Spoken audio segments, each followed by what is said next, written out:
11 de la mañana con 57 minutos, ya estamos de regreso con un tema que ha generado distintas miradas durante esta semana y que beneficia básicamente a nosotras, a las mujeres. Tiene que ver con esta decisión de eliminar el embarazo como una preexistencia al momento de cambiarse de ISAPRE. Estamos para conversar de esto con Héctor Sánchez, él es director de Salud Pública de la UNAP. Bienvenido, muchísimas gracias por estar con nosotros, Héctor. En términos generales, ¿qué le ha parecido esta medida? Yo, y se lo estaba diciendo fuera de cámara, quedé muy sorprendida al darme cuenta de que esta era una facultad que el gobierno tenía y que por una decisión, incluso de un día para otro, se puede terminar con una preexistencia que estaba como ya en las raíces mismas del sistema. ¿Quiere decir que con otras preexistencias se podría hacer lo mismo también?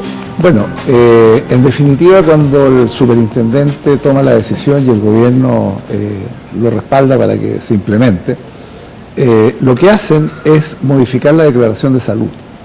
Y al modificar la declaración de salud se establece de que una condición de salud, que es el embarazo, no se declare al momento de que una persona postula un ISAPRE. Ya no se le va a preguntar a la mujer si está embarazada o no está embarazada. ¿Ya? Y eso podría ser motivo de aceptarla o no aceptarla, eventualmente en un ISAPRE. Por lo tanto, desde esa perspectiva, es un tremendo beneficio para las mujeres en edad fértil. Y esa es una situación que es bastante positiva. Ahora ya le voy a preguntar... Que pudieran hacerlo para todas las preexistencias, es muy difícil de que eso pudiera ser, porque eso ya significa modificar la ley.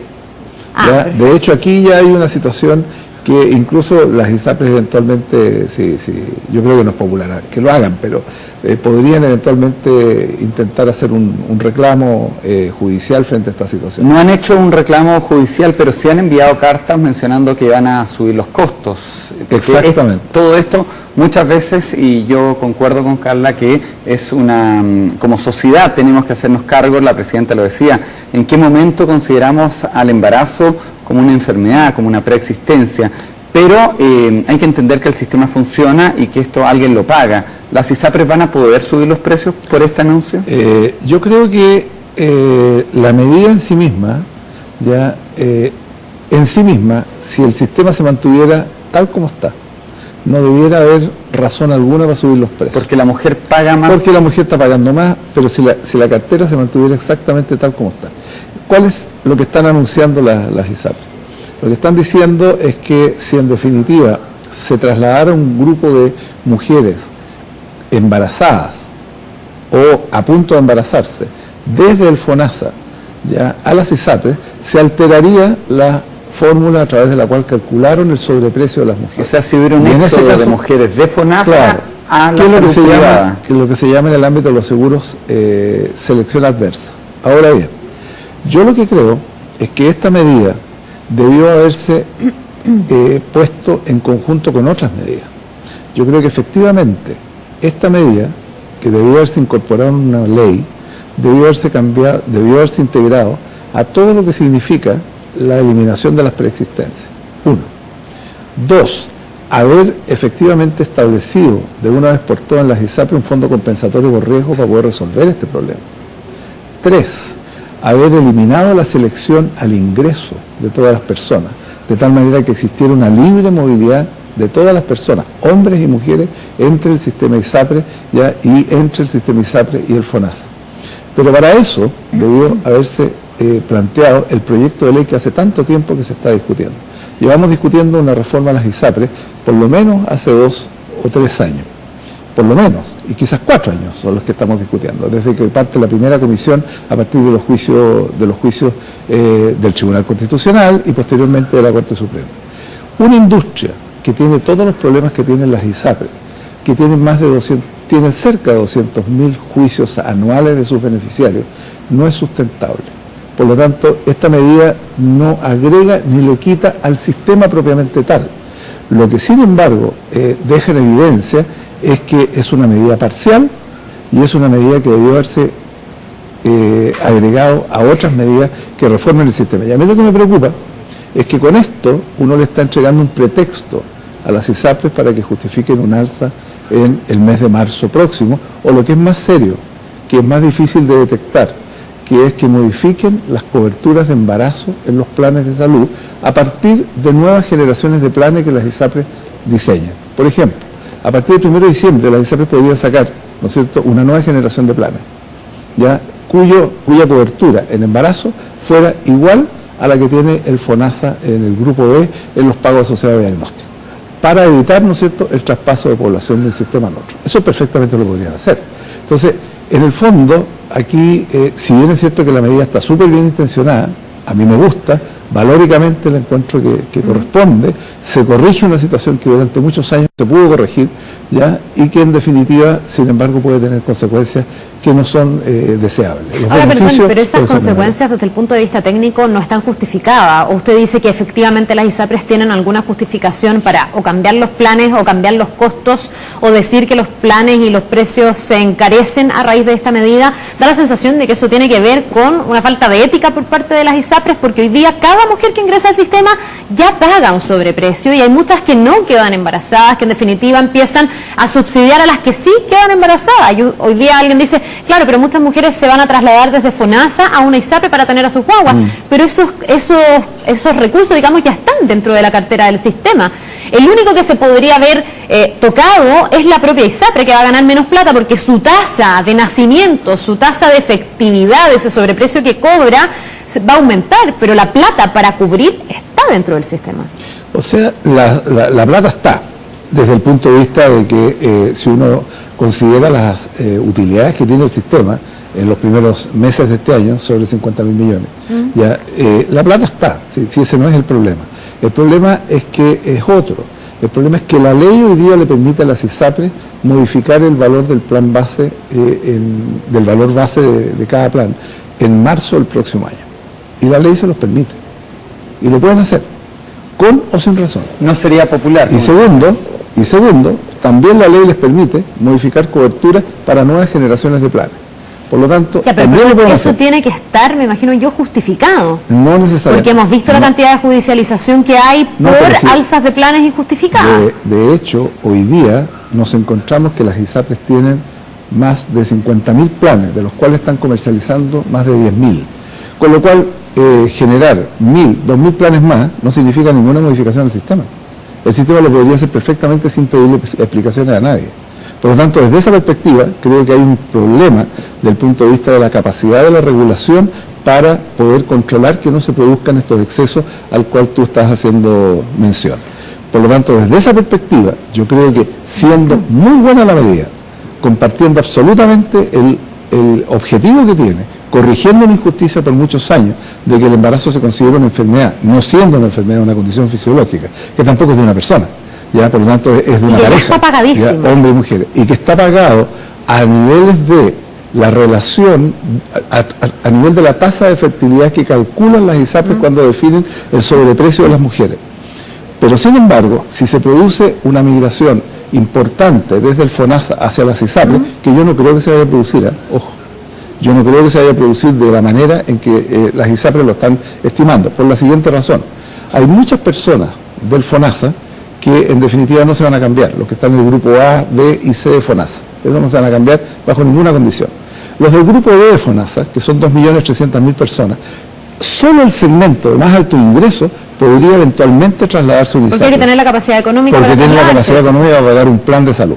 Por lo tanto, ese es el único segmento de población que se podría cambiar a FONASA. ¿Se podría dar el cambio? Perdón, es que insisto, y aquí solo para cerrar este punto, insisto que aunque hubiese un éxodo masivo de FONASA a las ISAPRES, no sé, si la ISAPRE le cobra a 100 mujeres un plan más caro porque está en edad fértil, de esas 100 a lo mejor quedan 30 embarazadas, hay 70 que no, y esa plata entra igual. Si hoy día viene un éxodo masivo desde FONASA a la ISAPRE, a lo mejor en vez de 30 embarazadas voy a tener a 70 embarazadas, pero de todas maneras voy a tener ese fondo dentro de mis ganancias. El único que se va a resentir es el bolsillo de las personas de la ISAPRE, que van a dejar de ganar menos o van a tener menos utilidades, pero las 70 mujeres que no quedan embarazadas ya van a haber puesto esa plata dentro sin hacer uso de ese beneficio. Y a lo mejor van a haber otras que van a hacer uso de ese beneficio. No sé si se explica mi ecuación matemática. Sí, que puede ser súper inexacta, pero... Sí, lo entiendo, pero en el ámbito de los seguros no funciona así, ¿ya?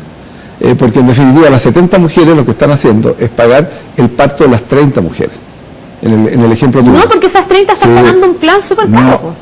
El conjunto del precio... Sería distinto que se lo cobráramos a los hombres que no se embarazan. El conjunto del precio que le cobran a todas las mujeres, el conjunto del precio que le cobran a esas 100 mujeres en tu ejemplo, ya financia ese sobreprecio financia el parto de esas 30 mujeres. Si la tasa sube a 50 mujeres, ya esa plata que se recolectó ya no alcanza. Sin embargo, yo te vuelvo a repetir, yo lo que no creo que vaya a suceder es que en definitiva se vaya a trasladar mucha gente y que se vaya a producir una alteración tan sustancial que pueda llevar a que la tasa de 30%, en el ejemplo tuyo, pasara al 50 o al 60 o al 70%. Yo creo que eso no va a suceder. Pero sin embargo, lo que a mí me preocupa es otra cosa. Lo que a mí me preocupa es que dar marco legal vigente, en definitiva, permita a las ISAPRES modificar precios y permita a las ISAPRES modificar cobertura, lo hagan. Héctor, aunque no haya justificación. Esa es mi preocupación. ¿Y eso por qué se produce? ¿Y eso por qué se produce?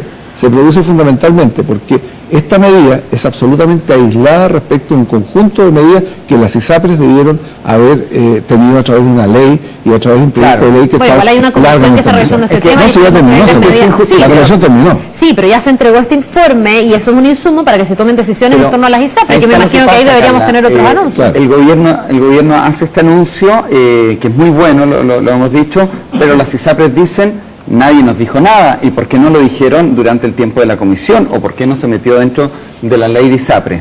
Pero mi pregunta es otra, porque me quedé ahí con lo que estaban conversando ustedes. ¿Qué pasa si una mujer se cambia al mes 8,5 o al octavo mes de embarazo desde FONASA a un ISAPRE? ¿Se podría pasar esta situación? Puede pasar. Con esta circunstancia, claro que puede pasar. Claro que podría pasar, y también hay otra disposición. Entonces está diciendo, pero también hay otra disposición que en definitiva le cubre a las mujeres un noveno por cada mes de embarazo. ¿Ya? O sea, si la mujer tiene 8 meses de embarazo, solo le van a cubrir un noveno de la cobertura del plan. Porque si lleva un mes, le van a cubrir 8 novenos de la cobertura. Perdón, pero eso sigue vigente incluso con claro, esto. Eso está vigente. Si o sea, ¿no podría yo optar al octavo mes de embarazo, cambiándome de FONASA a una ISAPRE, a una cobertura completa o en los mismos términos que yo hubiese considerado, hubiese obtenido si es que hubiese estado antes? No, te conviene 1000 veces quedarte en FONASA, porque el FONASA tiene bastante bien cubierto el parto a través de un pago asociado de diagnóstico. Esa es la letra chica que se dice. Por lo tanto, esta medida en estricto rigor favorece a muy pocas personas. Sí favorece a las personas que se cambian de ISAPRE a otra ISAPRE. ¿Qué es lo que favorece? Porque la movilidad entre ISAPRES también favorece a las mujeres que se cambian de una ISAPRE. No hay favorece a las mujeres que se cambian de ISAPRE, ¿ya? Y segundo, favorece, ¿no es cierto?, de que si una mujer no declara el embarazo, no le ponen término al contrato. Como pasaba. Como pasaba. Y esas fueron las razones de fondo que se tomaron en cuenta, entiendo, por la superintendencia para tomar esta decisión. De que hubo muchas denuncias de las mujeres que fueron muchas veces que no sabían que estaban embarazadas, estaban recién embarazadas, llevan 15 días, 20 días, un mes, ¿no es cierto? Y que en definitiva las ISAPRES eventualmente les cortaron el contrato. Eso es lo que se elimina, definitivamente, y ese es un beneficio neto. No, y eso es muy bueno, porque en el fondo tener que sumar al embarazo el estrés de que no te cubran ese embarazo. En definitiva, una mujer que está en un ISAPRE y que quiera cambiarse a otra ISAPRE, también lo va a poder hacer, pero va a tener que considerar la variable que estamos conversando. O a veces ni siquiera cambiarse a otra ISAPRE, a veces era cambiar el plan, porque a lo mejor yo pienso que no voy a quedar embarazada y tengo contratada en un ISAPRE determinada cobertura en determinada clínica, y cuando quedé embarazada a lo mejor me está viendo un doctor de otra clínica o me gustaría estar en una clínica mejor y a lo mejor me quiero cambiar. Hasta ahora no se puede. Hay una condición básica que si no se cambia, este tipo de medidas tienen un efecto limitado, que es que las ISAPRES no puedan rechazar a una persona que se quiere afiliar a esa ISAPRE y que se quiera cambiar de plan. Mientras eso no se instale, cualquier medida que se tome en forma aislada puede ser modificada, puede ser burlada, si uno quiere. Héctor, desprendo de sus palabras que este es un plan que, una medida que afecta a una cantidad de personas bastante acotadas, que no hubo estudios que normaran una ley que impidiera subterfugios. Muchos critican que esto es un anuncio político más que de salud. ¿Comparte eso? Yo creo que efectivamente es una medida que tiene, yo digo, un muy buen look. Es una medida que luce bien, luce más de lo que en definitiva sea el beneficio que se va a producir. Eso para mí es claro. Pero también, si se argumenta de que no han habido estudios para tomar esta decisión, tampoco hay ningún estudio que permita sostener de que van a subir los costos. Y ese es un tema que a mí me complica. Ya, porque en definitiva la declaración de la Asociación de ISAPRE, ¿qué es lo que está diciendo? Reconozcan los mayores costos. ¿Cuáles costos? ¿Cuál es el estudio que hay que diga cuánto es lo que va a subir? ¿Ya? Por eso que a mí me preocupa la decisión en forma aislada. Yo creo que si esto hubiera ido en el proyecto de ley, ¿ya? Y en definitiva con el conjunto de modificaciones que dentro de lo que es muy importante, que no puedan rechazar a una persona que postula un ISAPRE, eso es clave en este cuento. Si eso no se hace, en definitiva, este tipo de medidas tiene menos efectos que los que uno espera. Héctor, ¿cuáles la o las medidas más importantes que debiesen estar consideradas en la reforma a las ISAPRES una vez que ya se toma una decisión respecto de este tema desde el gobierno, digamos, después de haber tenido esta comisión trabajando? Lo primero es que hay que dar un plan obligatorio para todos los afiliados a las ISAPRES como mínimo. 2, reducir sustancialmente la cantidad de planes que tienen las ISAPRES. Hoy día las ISAPRES comercializan 12.000 planes aproximadamente. Usted decía las ISAPRES tienen 50.000, ¿y por qué las ISAPRES tienen, qué tipo de subterfugio o qué es lo que se logra cuando yo tengo tantos planes disponibles pero comercializo unos pocos? ¿Cuál es la idea? ¿Por qué? Porque hay planes que se fueron generando a través de los años y que fueron cambiando, y los otros, como son las ISAPRES no pueden ponerle término al plan a un beneficiario, hay planes que tienen un beneficiario. Perfecto. Por lo tanto, en estricto rigor hay 40.000 planes que no se están comercializando y que en definitiva existen, ¿ya? Y muchos de ellos deben tener un beneficiario. A continuación, como decía, regular la cantidad de planes por ISAPRES para que en definitiva aumente la transparencia del sistema. Tercero, ya libre elección, libre admisión de las personas. No se puede seleccionar al ingreso. Esa es una característica fundamental. Cuarto, que las ISAPRES se comporten efectivamente como entidades de la Seguridad Social en salud, que es lo que debieran ser, no seguros individuales, ¿ya? Y que debieran mirar los contratos con una mirada a largo plazo, que debiera existir un fondo compensatorio por riesgo para evitar distorsiones entre el mayor costo que pueden tener las mujeres, los hombres o los viejos, ¿ya? Porque en definitiva, ambos fenómenos, la edad y el estar o no embarazada, es una condición fisiológica natural del ser humano. Entonces, si yo entro a un ISAPRE muy joven, ¿ya? Y tengo un bajo riesgo, ¿ya? No es razonable que cuando llegue a la tercera edad me devuelvan ese riesgo. Tampoco es razonable que si una mujer se incorpora, ¿no es cierto?, muy joven, ya probablemente como parte de una familia, ya, y posteriormente llega a su edad fértil, ¿no es cierto?, le suban el precio porque está en su edad fértil. Entonces también le están devolviendo el riesgo a esa persona. Y ahí tenemos eso es lo que hay que eliminar. Ahí tenemos que pensar, y ya para terminar, ¿por qué de repente aparecía en la prensa antes de ayer la tasa de natalidad de Chile, que es uno de los países más bajos de la región? Es muy baja. Ve la noticia y dice, ¿por qué? Bueno, motivos como estos justamente justifican esos malos números. No cabe duda. Chile incluso casi no está llegando a la tasa de reposición. ¿Se acuerda usted que el gobierno anterior puso un bono al cuarto, quinto hijo, que era para... pero no todos pueden tener... ¿Quién llega a tener 4 hijos en Chile? No mucha gente. Entonces, solo para terminar, la Héctor, solución tiene que ir por otro lado. La integración vertical debe ser un tema, porque a mí no me deja dar vuelta esta idea de que toda la justificación de las alzas siempre son que los costos subieron, pero ¿quién determina qué costo realmente subió, cuánto subió, de qué manera? Hay dos variables que hacen que los costos suban. Uno es la frecuencia de uso de una prestación. Ya. Y la segunda tiene que ver con el costo mismo de la prestación. Ya, pero es que si hay una clínica que está vinculada a una ISAPRE, esa clínica podría decir, me están ocupando mucho más frecuentemente, mis costos se han disparado, y la ISAPRE, a raíz de eso, podría justificar su alza de precio. En la medida que estén vinculadas, se pueden concertar. Sí, claro. Claro que puede haber concertación, siempre y cuando el modelo de compra sea el pago por acto médico. Si tú compras, pagas por cada vez que vas al médico, o pagas por cada examen que te tomas, o pagas por cada día cama que usas de una clínica, indudablemente que lo que tú me estás señalando puede suceder. Que suban los precios porque aumenta la cobertura, aumenta la frecuencia de uso, ¿ya? Y también que pueden subir los costos, y esto puede ayudar a que en definitiva aumente, ¿no es cierto?, el costo global del plan, y el seguro sube el precio, y al subir el precio, ¿no es cierto?, el negocio en su conjunto negocio redondo. Por eso te digo, si tú cambias el modelo de compra y tú le traspasas el riesgo al prestador y empiezas a comprar soluciones en vez de prestaciones, esa variable se reduce sustancialmente. Ya, o sea, tiene que haber un cambio de mirada profundo en este sentido también. Por eso te digo que tiene que haber un cambio de fondo en las ISAPRES, si ya no las podemos seguir parchando. Las ISAPRES ya no se pueden seguir parchando, ya no resisten.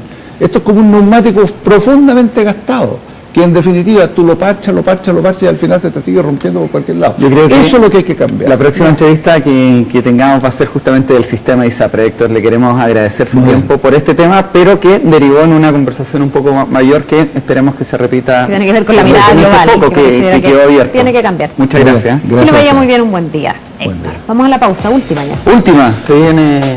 No. ¿Saben qué? Voy a decir algo, se me apagó mi computador, no tengo pauta. No me diga. Bueno, no sé a lo que vamos. Yo le cuento que María Ángel Calderón preparó el